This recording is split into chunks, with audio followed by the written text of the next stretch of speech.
I guess politics can sometimes set up, what from the outside certainly could be perceived as a perverse set of incentives. Hi everyone, what you're about to watch is an interview I did earlier this week with the writer and political commentator Nick Tyrone about the Westminster Bubble. Nick Tyrone has written for the new Statesman, the Spectator, the Independent, the Daily Telegraph and the Daily Express, and has played a leading role in 5 different Westminster think tanks, including Centre Forum and the Red Tape Initiative. Now, while he is comfortable with the Westminster Bubble insider label, I should point out that Nick Tyrone regards himself as more of an insider/outsider when it comes to the bubble, and that's a subject we touch on in this interview. Also, this interview follows the publication of Nick Tyrone's fiction book entitled Politics is Murder, which I have reviewed on this channel. I'll leave a link to that video in the description below, and which contains themes related to what he sees as the dark side of the Westminster Bubble. Now guys, please do support this channel by dropping a like on this video and subscribing if you haven't already. With that said, I hope you enjoy the interview. Nick, thanks a lot for agreeing to talk to me today. So let's start here. You talk a lot in your book about the Westminster Bubble. You've described yourself as an insider/outsider when it comes to the bubble. But you're not an MP, you're not a politician. So what to you is the Westminster Bubble? And who is in it? Who is part of this club? Okay, well, that's interesting. So what defines the Westminster Bubble? As you say, I think a lot of people think of it as MPs. Maybe they include in that peers. But I would make it much bigger. And although it's difficult to it's a difficult thing to define in words, but you know it. So I would say I would try to get into. It definitely includes, I'd say, a large portion of the NGO sector. That's non-governmental organizations. So that would be some charities, at least political charities. Think tanks, definitely.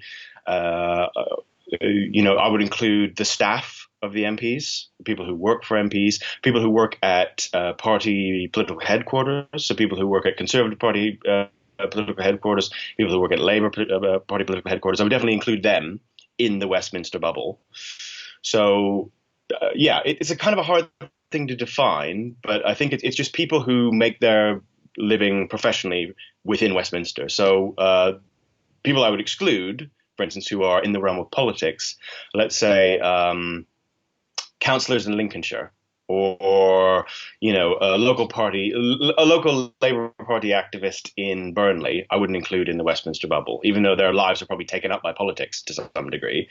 I think you have to. It's about Whereas actually, if you like, if Labour moved their headquarters from Victoria Street back to where it was in Elephant and Castle, as it was back in the day, I would still include that group in the bubble, if that makes sense. So again, it's a hard thing to define, but I think you know it when you see it. And how long have you been in the bubble? And when did you enter it? Okay, well, going back a little bit. So I think one of the things that you mentioned, me considering myself a Westminster insider outsider. One of the reasons that I'd have to consider myself an insider is I worked in the bubble for about 10 years, or a little bit longer, but let's just say definitively full time for 10 years. And before that, I had a very varied history. If I go back to my 20s, I was a bass player in a country and western band touring the Western United States. Then I lived in Manchester for a bit. Then when I came to London, I worked in corporate finance for years and years and years for blue chip companies. And only really got acquainted with the bubble at all in 2007 when I met my wife. Well, my wife to be, obviously, and she was working for Nick Clegg. And I met Nick Clegg, and I met some of the inner Lib Dem circle, and that was sort of my entree into it. And I slowly got into it, and by sort of 2010, I was working full time doing it. And I guess the notable thing was I ran Centre Forum, which was the Lib Dem think tank for a period of time. Most people will kind of know Centre Forum because it was responsible for the Orange Book. So some people might know, or at least people have heard the term Orange Book liberals, and that was Centre Forum was sort of the epicenter of that. And yeah, I've done a wide variety of jobs within Westminster, mostly in think tanks, which obviously is where the think tank element of politics is murder comes in. But I've also done some lobbying. I've written from newspapers. So, I've been to every party. I've been to, I was thinking the other day about how many. I think I've been to something along the lines of about 45 political conferences in my day, across all parties. So wide range of experience there. Yeah. And do you think that your experiences prior to entering the bubble give you a different outlook or a distinct outlook from people who have been in the bubble for their entire professional career, essentially? Oh, absolutely. Yes, I think because and it works several ways. One, yes, I do think I do, because the common thing for most people is you come out of university, you work for an MP for a bit, then you probably there's the different ways you can go. You could work for a think tank for a bit and look to get selected for one of the major parties and then become an MP. So there's different routes, but there's basic. There's a basic route that everybody kind of understands. And I obviously just did it completely differently. I wasn't, in touch with politics at all professionally until I was in my 30s. So that obviously gives me a different perspective. Obviously, as well, having worked in sectors that have nothing, that aren't expressly political, gives me a different perspective. The working environment that are in. I mean, I think one of the things that we can come on to in a bit is, in certain bits of Westminster, there's a sort of, how should I put this, a sort of amateurism that you certainly don't find in corporate finance, for instance. What was expected of you, all this stuff. It can be very different to what you get sometimes in the Westminster Bubble, jobs. So that gives me a different perspective. But also, I think one of the things is it does always keep me feeling a little bit on the outside and slightly like, I always feel like my place in the bubble is slightly, can be removed at any time, if that makes sense. Because I'm not a part of it, and I still, to this day, I can still go for jobs, and people will have heard of me or read something, and I'll discuss it with them, and they'll say, "Oh, you never worked for an MP?" Oh, no. And this is such a sacred thing to people. It's in the bubble. It's an amazing thing. If you never worked for an MP, it's like this, oh my God, kind of thing. And then you get people who don't really care and just say, well, obviously you've run think tanks and whatever else. But it's funny how much that not having the standard career course is still really much a thing that sort of hangs over you, if you like, for the whole of your time in working in the bubble. Why do you think that is?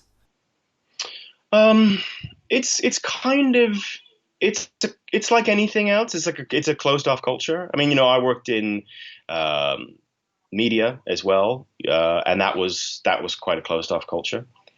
People, there's a sort of insider outsider sense to it, and however many boxes you tick, kind of to some degree, helps you be on the inside. And if you're like me and you don't actually tick that many boxes, or at least you're missing some of the boxes that are considered fundamental by some people to tick, then that's always a thing, basically. I don't think it's anything more than that. And I think a lot of that's unconscious. I don't think people are sitting there thinking, the classic Westminster Bubble thing is, we want to be inclusive. Let's be inclusive. Let's have more. Let's broaden the net. And actually, the net never gets broadened that far, in my experience. But yeah.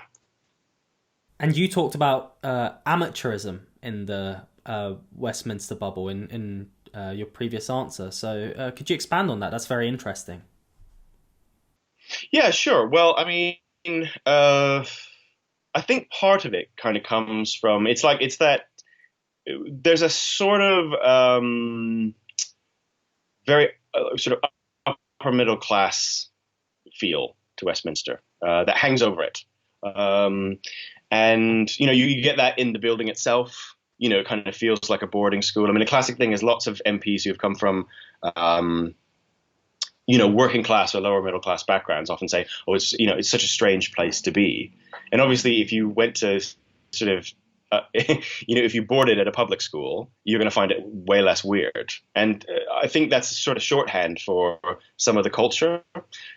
There is a sort of public school boy-ish sort of vibe to it. And yeah, I just think that's such a major thing about, and part of that is a sort of love of amateurism, or certainly a love of the lovable rogue who can talk their way out of anything. You see that with Boris Johnson, right? I mean, he's the poster boy for that. But I think there's a bit of that, and that just comes from a lot of people who end up as MPs are privately educated, and then the people who aren't are very self-conscious of not being, if that makes sense. They feel very conscious of their roots and sort of want to fit in a bit, or even someone like Keir Starmer, who comes from a very a very you look at his parents and where he grew up and everything else, but obviously he sort of presents, but he had that whole time as a lawyer, and you can see it's and then you come into the House of Commons. It's not so much that people want to hide their roots. It's not that. It's just that they want to fit in. It's a natural thing, I think, and so that becomes the overall culture that I guess pervades the whole of the bubble. What about the relationship to the outside world, Nick? Do you think the Westminster bubble is somewhat insulated from the outside world, which of course contains people who those in the bubble are supposed to serve, many of them. So the label, of course, does include the word bubble. So how much of a bubble is it? No, it very much is so. I think, I think trying to give it a break, it's slightly difficult because yes, it's a bit cut off from people.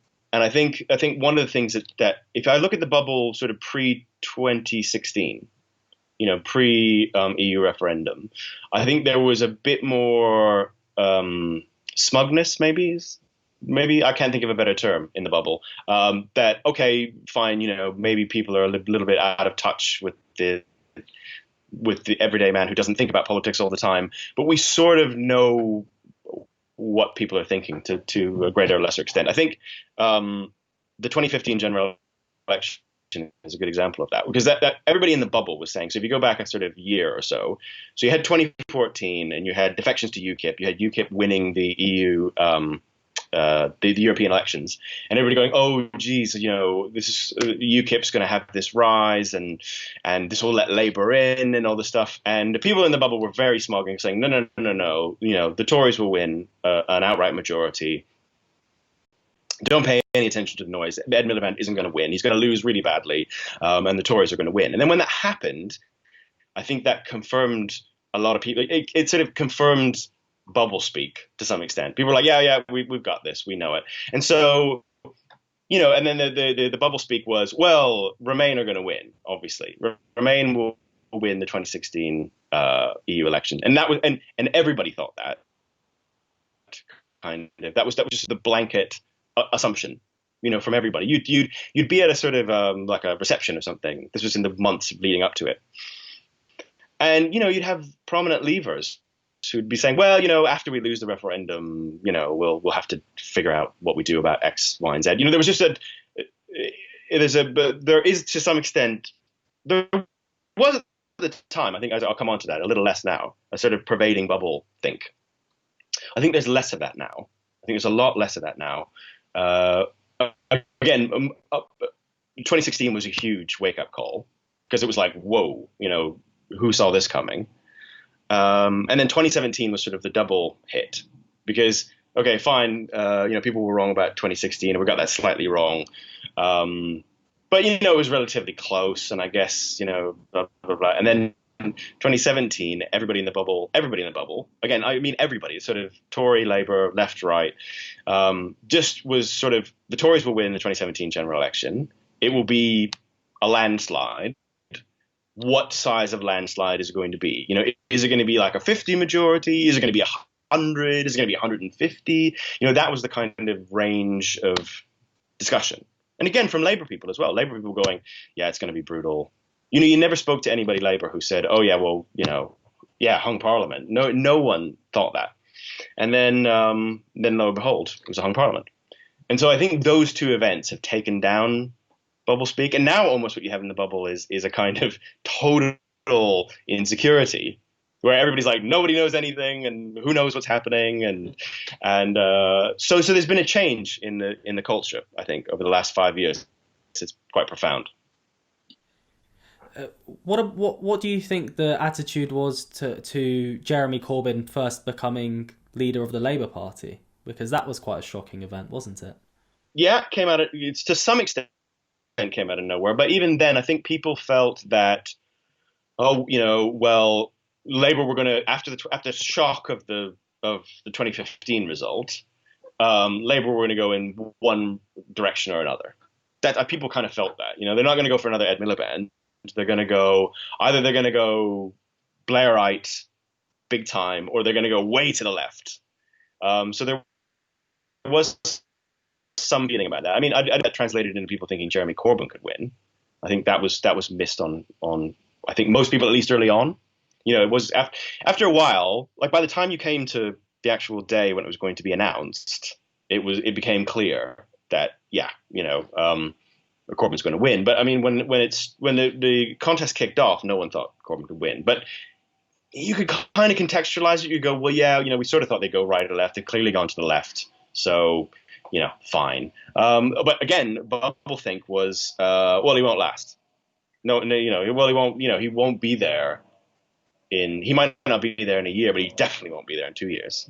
That was the kind of thinking behind it. And, he lasted whatever it was, 4.5 years. So that was where, if you like, the Bubble got it wrong. Right. Let's talk about Politics is Murder, your book. And specifically, actually, the main character, who is also the first-person narrator of the book, which is Charlotte Hurd. So for those who haven't read it, she is a woman working at a failing Westminster think tank.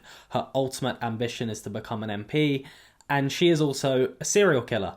Now, I've reviewed your book. That video can be found on this channel. I'll link it in the description below. And I said of her that I thought she was someone who wanted to be a politician for the wrong reasons. And I felt that politics didn't do much for her as a subject matter, but she liked being involved in it because it made her feel valued and important. So my question for you, Nick, is have you ever come across people like that in the Westminster bubble? Well, I think it's common, actually, to some extent. I mean, obviously not the serial killer bit, but certainly people who go in and they have grandiose ideas and reality hits them. I mean, to be fair, that happens in any industry, and it particularly happens in any industry that's highly competitive, that loads of people want to get into.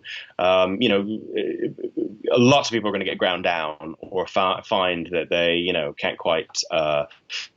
They can't quite reach the heights that they wanted to, et cetera, et cetera. But I think the difference with someone like Charlotte is, she's obviously an extraordinarily sort of cynical take on careerism in politics, basically. People who figure out that, the path of least resistance is going to be easier. I mean, there's another character in the book, an MP, a Tory MP called Lawrence Milding, who's of a type. He's a very particular type. It's very common, actually, amongst MPs, which is someone who is not particularly bright, not particularly talented, but understands that actually if you blow with the wind and you do the right things and you don't upset anybody at the wrong time and you don't step out of line, basically you'll be rewarded. You will, you will get the jobs because actually people will understand that you're not going to do anything crazy with the job. You're not going to step out of line. You're not going to resign the whip over some, matter of principle. You're just going to go in and sort of do the job. And that's appreciated. And so I guess politics can sometimes set up, what from the outside certainly could be perceived as a perverse set of incentives, a perverse set of incentives for people Because I guess there's a thing in public. A lot of people's detachment from politics. They think, well, I voted my MP, and my MP is supposed to stand up for my local concerns. But of course, the other thing is they're part of a political party, and he or she obeys the whip. And there are MPs that rebel against the whip and are quite rebellious. But actually, what you find is those people they're not the people who rise to the top. Those are the people who actually whose careers, the people who sort of do things on principle, the MPs who do things on principle tend to fall by the wayside. Whereas actually a lot of the people who just don't ruffle any feathers, vote with the whip every time, go that route, they end up eventually as, ministers. Or shadow ministers, as the case may be. So I think there are those sort of, and with Lawrence, I was trying to set up that in the book. I was trying to set up that type of character. Charlotte's a much more aggressive type of person who's very much an outsider. Didn't wanted to go to one of the elite universities, didn't happen for her. Wanted to do a whole bunch of stuff, and then basically has used the fact that she's aggressive and actually willing to kill people to get what she wants, because that's the route she's gone down. So she's a very cynical take, I guess, on that side of Westminster. And she has a tough upbringing, and as you mentioned, she didn't get into one of the elite universities, and this appears to affect her and how she perceives the world, or at least the world of politics. I mean, why did you feel it was important to mention those sort of background details when it came to how she grew up and how she became the person she did? Well, because I wanted her to be an outsider. I felt like, I could have gone down a route of having a kind of serial killer in Westminster who was very much a sort of, I could have made the whole main character like a sort of public school boy who's just a bit mad, but I just didn't find that as interesting to me as someone who, was completely outside of it. And actually, that was one of the advantages that they have. One of the advantages that she has is she hasn't invested in it. It's not something she invested in. Like, there's certain people who, you talk to them, MPs, and they say, "Oh yeah, I've always wanted to be an MP. I wanted to be an MP since I was 14." And I believe them. I get it, because actually that's been the thing that has totally kind of been their lives the whole time. And with Charlotte, I was trying to think of something who picks it up later in life and actually is very cynical about it, and sort of says, actually, what I really want is power. That's my attraction to Westminster, is power. And what would a personality like, if you just set a person like that loose, someone who was, very, very obviously violent, brilliant in her way, and willing to do whatever, how would that play out? So that's where I guess the idea of Charlotte being from an atypical background comes from. Also, in the review, I said that I interpreted Charlotte's murderous exploits as a serial killer as your metaphor for the unsavory things that you believe many people do to achieve a position of prominence in British politics. And I thought that was important to mention because towards the end of the book, Charlotte acknowledges that she could become a far better serial killer than she ever could a politician. I mean, what did you think of me saying that? Was I onto something? Yeah, no, I think you were. I think that yeah, you're right. It's a metaphor for that, and for as you say, the unsavory bit of Westminster, and the, if you like, it's taking that to the nth degree.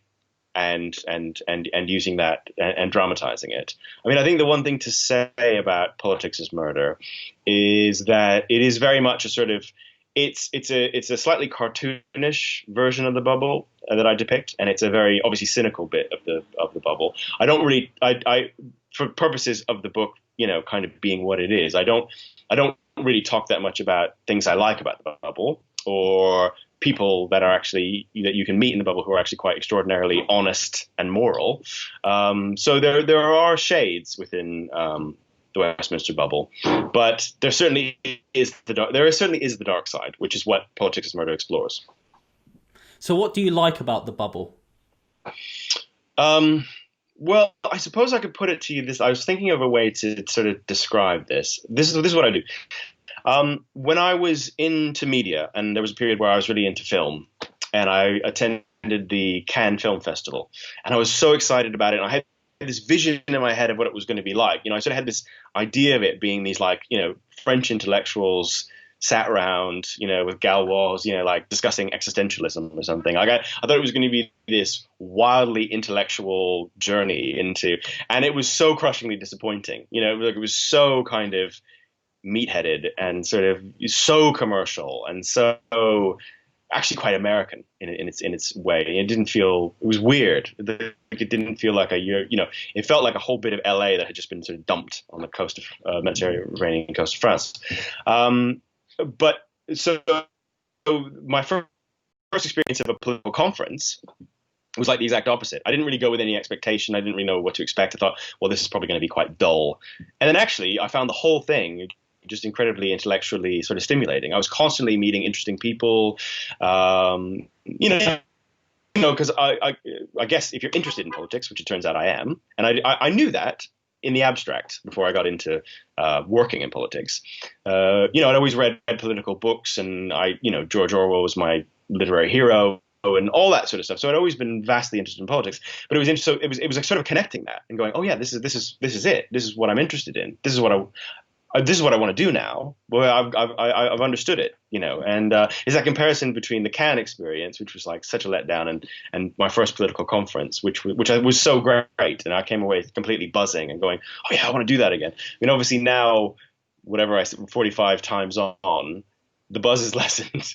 But I still actually, to be honest with you, I still, when I'm going to do a political conference, I still feel a bit excited about it beforehand, a little bit, because I've made friendships in all the parties, and it's the buzz. It's, if you like politics, then it's a great environment. So I like that. I've also, there are MPs who are incredibly moral and incredibly stand for what they believe in, and are often, take huge risks with their careers. The problem is that, like I was saying, going back to what we were saying, those people don't tend to get rewarded. Those people don't tend to get, they're not sitting in number 10 or number 11. You sort of do that by being much more careful about, what you do, and being less guided by your own moral compass, basically. I definitely get the sense from you that you believe Westminster politics rewards conformism, I suppose, far more than it should. Yeah. I mean, okay, so in the abstract, yes, because I think that's where people's disconnect with politics comes from, and why people feel upset about it. But by the same token, I suppose if you said, well, what's the opposite of that, right?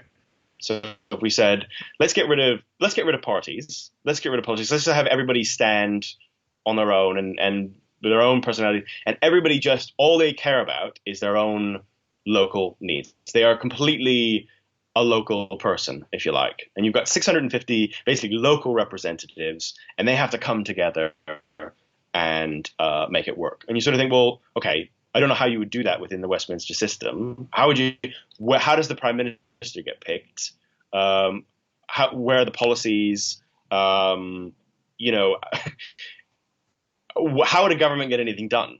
How would they come up with a set of policies to put through Parliament, and then know that they were going to get through? If there's no whips, there's no. So it's a bit one of those things like, you can get into a bit of utopian thinking and go, oh, wouldn't it be great if this, that, and the other, until you actually sit down and think about what that would mean, and go, well, actually, the country would be totally ungovernable. That's the problem. It's what's the alternative, and how would it work, I guess.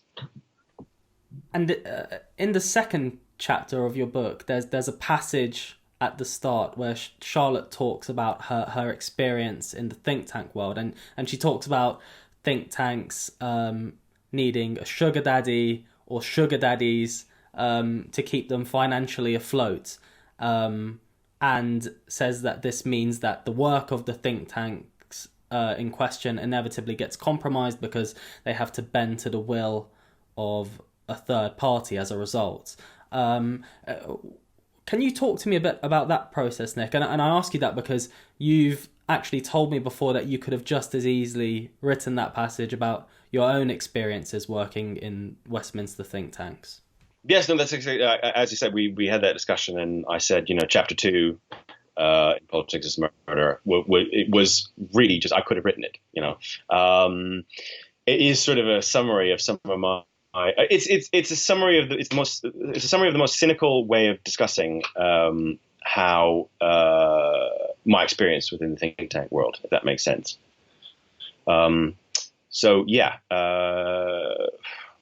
so there are different models for think tanks, some of which run, there are bigger think tanks that run extraordinarily well. And, if you're a bigger think tank and you're a bit more established is the word I'm looking for. If you're a bit more established, you can do a little bit more. You do have to do corporate funding, but you can be a little bit more selective. You can say, because you can turn people down, right? If you're working for a think tank that's up against it and desperate for money, which unfortunately a lot of them are, that's often the case, at least in the ones that I've worked in. Then you kind of have to, you have to take to some degree what comes along, and you are in this push and pull with the corporate funding because they know they've got it over on you. They can smell your desperation, and they know that you need their 20 grand or whatever it is, and they can say, well, actually, no, why don't you push the research and make it say this a little bit, and why don't you push the research and make it that a little bit.